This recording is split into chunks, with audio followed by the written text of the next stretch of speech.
Olá, bom dia a você que nos acompanha na TV Assembleia e nas redes sociais institucionais da Assembleia Legislativa de Minas Gerais. Neste sábado, 20 de junho de 2020, falamos ao vivo do Salão Nobre da Casa, onde o presidente da Assembleia, Agostinho Patrus, dará uma entrevista coletiva, presencial e virtual, para prestar esclarecimentos sobre a tramitação do projeto que trata da reforma da Previdência Estadual. A proposta do Executivo foi encaminhada ontem ao Parlamento Mineiro e engloba um projeto de lei complementar e uma proposta de emenda à Constituição. Temos aqui presentes jornalistas de veículos de mídia do Estado que farão seus questionamentos, obedecendo protocolos de segurança recomendados pelas autoridades sanitárias. E recebemos também perguntas encaminhadas previamente pelo aplicativo WhatsApp. Elas serão feitas de forma intercalada. Passo a palavra ao presidente Agostinho Patrus para suas considerações iniciais e, em seguida, daremos início à entrevista coletiva. Bom dia, presidente. Bom dia, obrigado, Marcos. Bom dia, obrigado a todas, a todos. Agradecer aqueles da imprensa que aqui vieram, aqueles que estão nos acompanhando também pela TV Assembleia, dizer que esse momento é da gente tratar um pouco da forma com que vai tramitar na Assembleia a proposta do governo do Estado de reforma da Previdência. Nós vivemos um momento inicial de pandemia, criamos um rito especial, mas vamos retornar agora ao rito normal. Eu quero chamar de rito normal aquele rito em que estará sendo cumprido todo o regimento interno, embora as votações, as deliberações continuem sendo remotas. Nós tínhamos um rito de um turno único, nós vamos retornar ao rito de 2 turnos para votação, ao rito que é previsto pelo regimento interno da Assembleia e também pela Constituição Estadual. Como se tratam de 2 propostas, uma é uma PEC, ou seja, uma revisão da Constituição estadual. Essa PEC tem que tramitar, em primeiro lugar, na Comissão de Constituição e Justiça, são 7 membros. Em seguida, será indicada uma comissão especial que vai emitir o seu parecer sobre a PEC. Esta comissão especial será dividida de acordo com as forças da Casa, vocês vão receber aí as informações de quantos membros de cada bloco estarão presentes nesta comissão especial. Em seguida, essa PEC vai à votação a plenário, em primeiro turno, depois retorna de novo à comissão especial e é votada em segundo turno na Assembleia. É importante salientar que esse quórum é um quórum especial, majoritário, está aí também explicado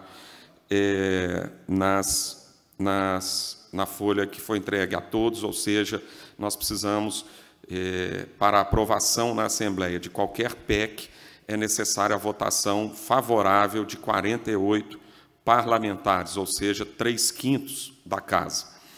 Nós recebemos também a tramitação de um PLC, que é um projeto de lei complementar e que tem uma tramitação na Casa que se inicia na Comissão de Constituição e Justiça, passa pela Comissão de Trabalho e Previdência, que é o que nós chamamos aqui de Comissão de Mérito, também em seguida pela Administração Pública e depois pela Comissão de Fiscalização Financeira. Essas comissões já estão formadas desde o ano passado, já têm os seus membros definidos, e, em seguida, vai a plenário para a votação em primeiro turno, retorna à Comissão de Administração Pública para o parecer de segundo turno e, logo depois, retorna ao plenário para a aprovação em segundo turno, depois na Comissão de Redação Final e mais uma votação da redação final no plenário da Casa. Eu fiz também questão de distribuir os membros de cada uma das comissões, para que vocês conheçam já os parlamentares que estarão. No caso da PEC, assim que for lida em plenário, na próxima terça-feira, às 14 horas, será lida a reforma da Previdência no plenário e se inicia o prazo para que os líderes de cada um dos blocos possam indicar os seus membros, e aí a imprensa vai tomar conhecimento de quem serão os membros. Logo em seguida é eleito o presidente, o vice-presidente, e o presidente escolhe o relator durante a tramitação nesta PEC que vai analisar, nessa comissão especial que vai analisar a PEC. Eu espero ter sido claro aqui, mas eu tenho certeza que existem ainda muitas dúvidas. Estou aberto a perguntas, o que vocês acharem aí que seja importante ser perguntado. Obrigado, presidente Agostinho Patrus. Vamos dar início, então, à nossa entrevista coletiva. Primeiro a fazer a pergunta é o repórter Vinícius Rangel, da Record TV. Bom dia, presidente.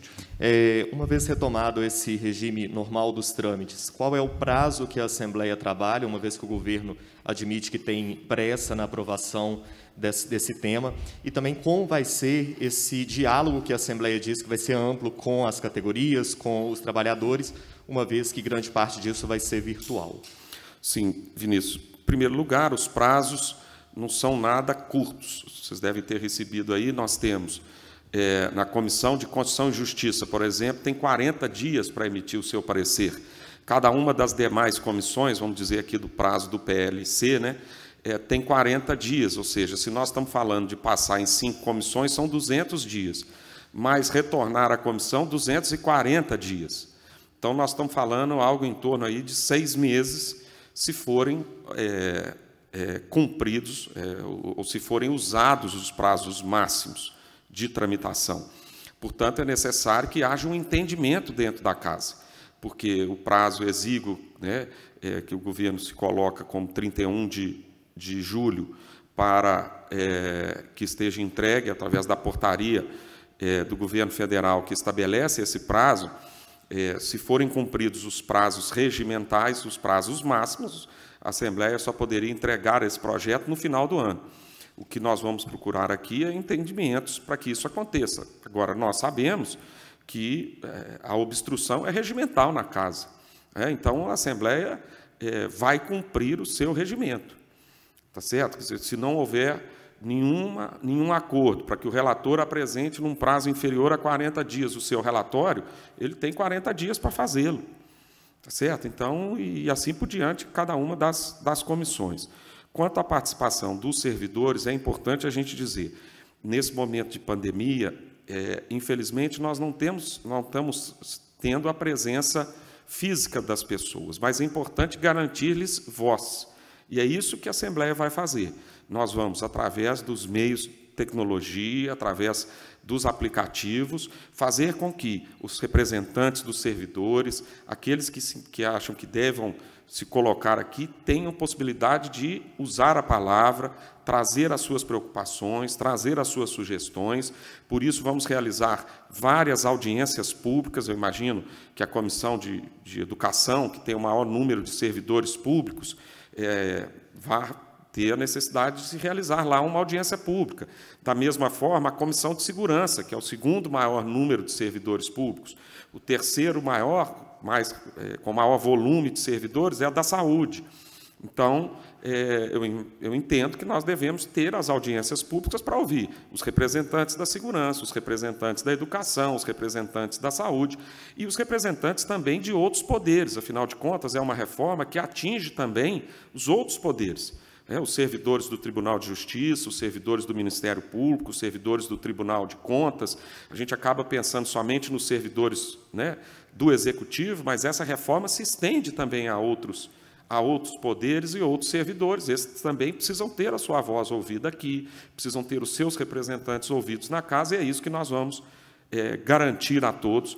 Infelizmente, por problemas da pandemia à distância, né, nós não vamos ter condição de ter aglomeração nas galerias, nós recomendamos que as pessoas não façam manifestações para que não haja risco de contaminação e tudo, mas é importante a gente ouvir a posição de cada um, e é isso que nós vamos garantir, mais do que assegurar, mais do que permitir, nós vamos garantir e assegurar a voz a todos, para que todos possam dar as suas opiniões, fazer as suas críticas e trazer as suas sugestões. Presidente Agostinho Patrus, encaminho agora a pergunta que nos foi enviada pelo jornalista Pedro Augusto Figueiredo, do jornal O Tempo.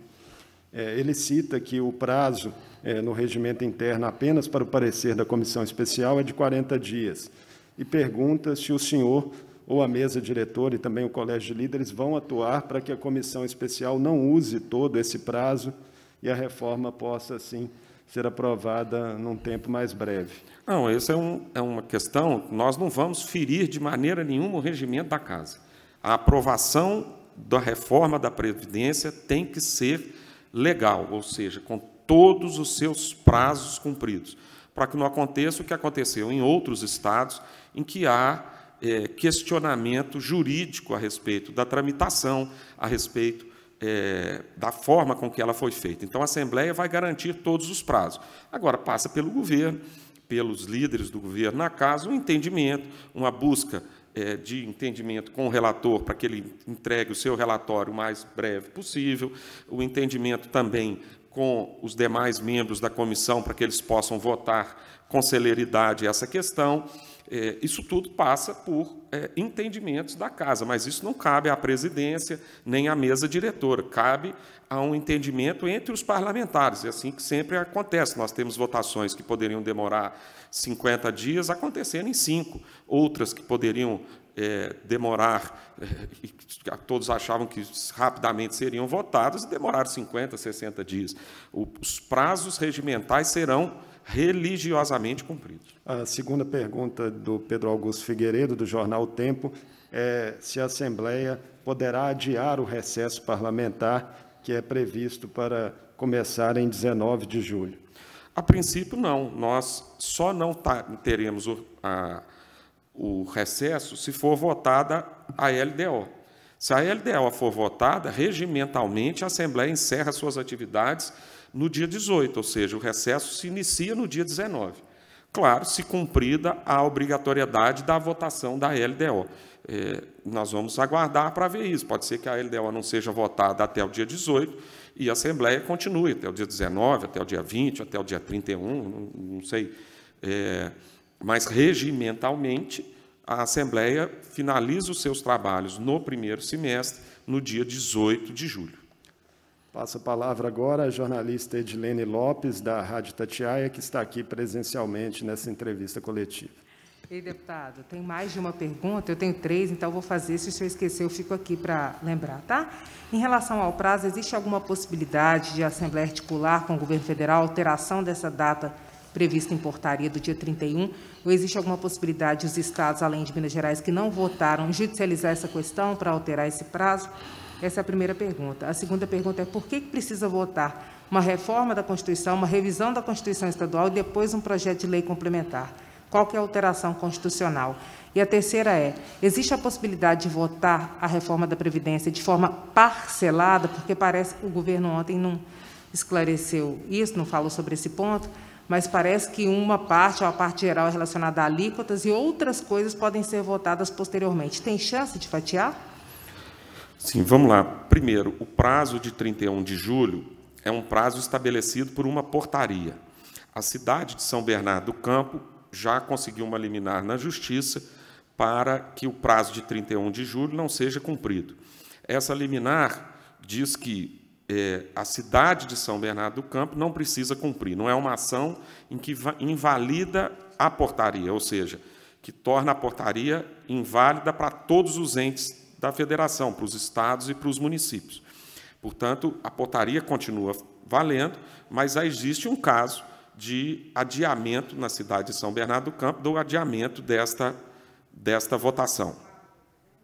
Abre um precedente? Sim, demonstra que, e a decisão judicial, eu tenho, inclusive, tive acesso a essa decisão,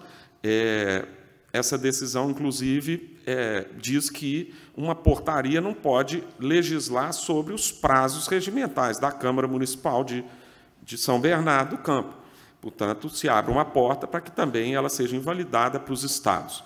Além de Minas Gerais, nós temos outros 5 ou 6 estados, acho que 4 estados e mais o Distrito Federal, que ainda não votaram. Eu me reuni com os presidentes das assembleias desses estados e nós estávamos exatamente discutindo a forma de tramitação, principalmente pelo tempo exíguo, pela questão do tempo, pelo prazo muito curto. Alguns estados ainda estão pensando de fazer, ainda tem a ideia de fazer, como o nosso rito remoto aqui. Eu coloquei que aqui na Assembleia nós vamos fazer o rito normal, porque eu entendo que nós não podemos correr um risco de ter uma legislação que afeta tantas pessoas e durante tanto tempo, que modifica de forma significativa a vida das pessoas, com um rito curto, com menor participação, com menor interação da população, da sociedade civil representada. Então, nós aqui optamos por esse caminho. Mas eu não sei como esses outros estados vão fazer, se eles vão fazer a reforma, se eles vão cumprir o prazo, se eles não vão cumprir. Sinceramente, eu não sei o que vai acontecer. Quanto à segunda pergunta, é preciso modificar a Constituição, porque existem artigos na Constituição que tratam da questão previdenciária. Então, o governo dividiu em duas propostas, uma que faz a modificação constitucional, e isso é necessário nas reformas previdenciárias, e também aquela que pode ser feita e que modifica somente leis complementares. Por isso, essa divisão. E tem chance de fatiar?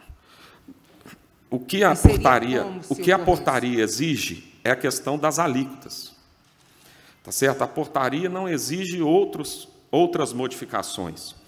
Então, se não houver acordo nenhum, se chegar a um ponto de que não há chance de adiar o prazo de 31 de julho, que Minas pode ter prejuízo, pode ser uma saída, fatiar, fazer a votação das alíquotas até o dia 31 de julho, ou até o prazo regimental aqui da Casa, e, em seguida, no mês de agosto, visto que parece que, nessa próxima semana, o Senado já vai votar o adiamento das eleições, então, a partir de agosto, nós faríamos aqui a discussão dos outros temas. Não estou querendo dizer que isso está combinado, que isso vai acontecer, mas estou querendo dizer que existe essa possibilidade para se cumprir o prazo, que esta é uma alternativa para se cumprir o prazo, porque os prazos, como vocês vão ver aí nas informações que nós repassamos, regimentais, não permitem o cumprimento até 31 de julho. Tem resistência à reforma aqui na Casa? Como é que está o clima entre os deputados? Isso é difícil da gente avaliar. Eu não conversei ainda com os líderes, com os deputados, foi recebida ontem. Nós vamos ler no plenário na terça-feira, e aí os deputados vão ter melhor condição de se posicionar, de se colocar. Claro que, ao governo anunciar, começa também a mobilização dos servidores, isso também afeta a Casa, porque os servidores procuram os deputados, mostram aos deputados as dificuldades, os problemas que podem apresentar, que a reforma vai apresentar e vai causar. Então, essa resistência é sempre sentida ao longo do tempo. Ela acontece no primeiro momento, mas o corpo a corpo, o dia a dia, que está cada dia mais difícil, infelizmente, pela pandemia, mas os aplicativos, a conversa por telefone começa nos dias seguintes, quando os servidores já começam a ter um pouco mais de informação de como as suas vidas serão afetadas. Eu quero, mais uma vez, reafirmar aqui que, o que eu disse ontem, os servidores não são os vilões desta reforma. A reforma tem várias causas. O aumento da possibilidade de vida das pessoas, que nos últimos 30 anos, no Brasil, cresceu 11 anos, ou seja, na Constituição nós tínhamos uma expectativa de vida de 65 anos, hoje a expectativa medida em 2018 é de 76. Também questões inflacionárias, porque houve grande inflação nos períodos anteriores às reformas, e a aplicação financeira que foi colocada não acompanhou. Também o fim dos fundos, que foram lá atrás retirados, ou seja, os valores foram sacados para cobrir dívidas estatais. Quando a gente vê o secretário falando a respeito do déficit, realmente a curva é impressionante, porque, ao completarmos 30 anos da Constituição, os efeitos da Constituição de 88 estão vindo agora, ou seja, a possibilidade da aposentadoria, muitos que tiveram direitos assegurados porque não eram servidores ativos e tiveram seus direitos assegurados pela Constituição, se tornando ativos, se tornando concursados, eram só contratados.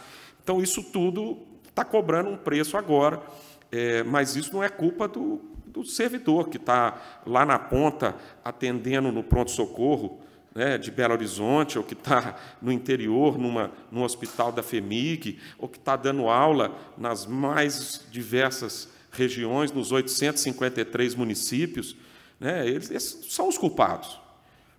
A culpa não é deles, eles fizeram um concurso, entraram no serviço público, prestam um serviço de qualidade, trabalham, cumprem os seus horários, as professoras muitas vezes agredidas dentro da sala de aula, a polícia militar, a segurança pública enfrentando risco nas ruas, os médicos lutando com todas as limitações que nós sabemos nos serviços públicos para poder manter a vida das pessoas, e a gente encarar essas pessoas como vilões, nesse momento, não é a realidade, eles não são os vilões. Eles fizeram uma opção de vida por uma estabilidade, né? Buscaram fazer na sua vida as suas economias, fazer um planejamento para que pudessem se aposentar, e no meio do caminho isso muda. A gente entende que as pessoas ficam revoltadas, ficam chateadas, porque isso está mudando, o jogo está mudando a regra durante a partida, né? Deputado, minha última pergunta, a LDO, a Lei de Diretrizes Orçamentárias, tem que ser votada antes da reforma da Previdência? Se tem, por que isso tem que acontecer no primeiro semestre? E quanto tempo pode levar essa votação? Não, ela pode ser votada antes ou depois. No ano passado, nós votamos a LDO logo no início de julho. E continuamos com as votações até o dia 18. Então, não existe prazo para ser votada. Ela pode ser votada antes ou pode ser votada depois. Se ela deixar para ser votada depois, se ela não for votada antes, a Assembleia não para enquanto não for votada a LDO. E agora, o que vai ser votado antes? A LDO deve ser votada antes do recesso parlamentar ou pode ficar para depois por causa da reforma? Não, a LDO, essa semana próxima agora, o relator deve apresentar o seu relatório, que é o deputado Eli Tarquini, e deve estar pronta para a votação em plenário, eu acredito que daqui 10 ou 15 dias, no máximo. Obrigado, Edilene. Vamos encaminhar agora uma pergunta similar que foi enviada pelas repórteres Laura Marques, da Rádio CBN, e também Desirê Miranda, da Rádio Inconfidência. Ambas perguntam, presidente, se o senhor já tem uma avaliação pessoal inicial sobre o teor da reforma, especialmente sobre as novas alíquotas que estão propostas, que variam de 13% a 19%, né, incidindo aí de forma progressiva, de acordo com as faixas salariais. Eu não quero aqui fazer juízo de valor. Eu vou ser o árbitro, entre aspas, dessa condução aqui, dessa votação, de buscar ajudar no entendimento entre a oposição, a situação. Então, não me cabe aqui ficar fazendo juízo de valor. O que eu tenho na minha vida é que realmente é justo que aquelas pessoas que recebam menos paguem menos e aqueles que recebam mais paguem mais. Isso me parece ser justo, independente de ser na Previdência ou de ser em qualquer outra forma de imposto ou de contribuição. Pergunta agora do jornalista Orion Teixeira, do blog do Orion. Ele pergunta se há possibilidade de haver audiências públicas presenciais, em razão da complexidade do tema, para permitir que servidores e sindicalistas participem de forma mais efetiva das discussões.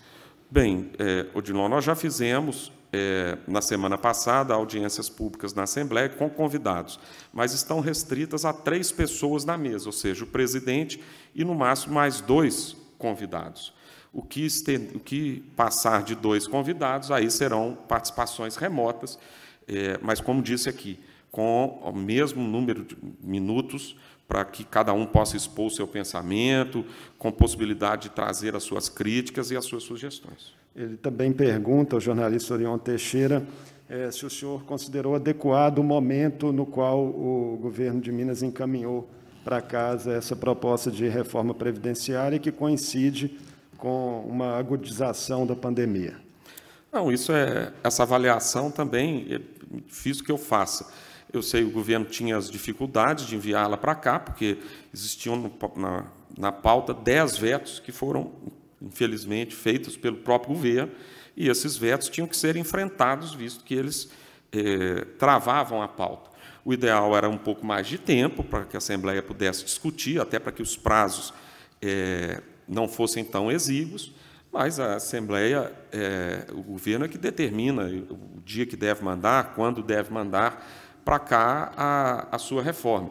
A Assembleia vai enfrentar esse tema e, com certeza, vai fazer a melhor discussão, vai ouvir as partes. A Assembleia é sempre uma ponte aqui, é sempre um local em que a gente escuta, em que a gente ouve as demandas da população para poder fazer com que a legislação seja mais justa e mais adequada.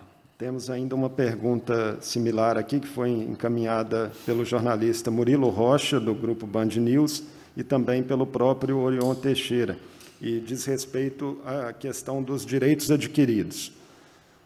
Eles perguntam como a Casa pretende tratar esse assunto, sendo que é preciso conciliar revisões que são muito sensíveis na política previdenciária com a legislação que trata dos direitos no serviço público. Desculpa, Marcos, eu não... Eles perguntam como a Casa pretende tratar a questão dos direitos adquiridos, se eles podem ser preservados, se devem ser preservados. Os direitos adquiridos serão todos preservados. Aqueles que já cumpriram os tempos, já adquiriram a sua aposentadoria, terão os seus direitos preservados. É importante que a gente faça uma transição que seja justa, que tenha e que possa possibilitar às pessoas um ajuste, mas que aquela pessoa que está faltando um mês, 45 dias para aposentar, não sofra o mesmo impacto daquele que entrou no serviço público há um ano ou há 6 meses. Então, é importante medir e tratar essas diferenças. A gente não pode tratar uma pessoa que tenha 29 anos de serviço público da mesma forma que uma pessoa que entrou ontem no serviço público. Então, nós temos que ter regras de transição que sejam justas, que consigam atender as diferentes camadas de servidores. Presidente, estamos caminhando para o final da nossa entrevista. A pergunta agora é minha.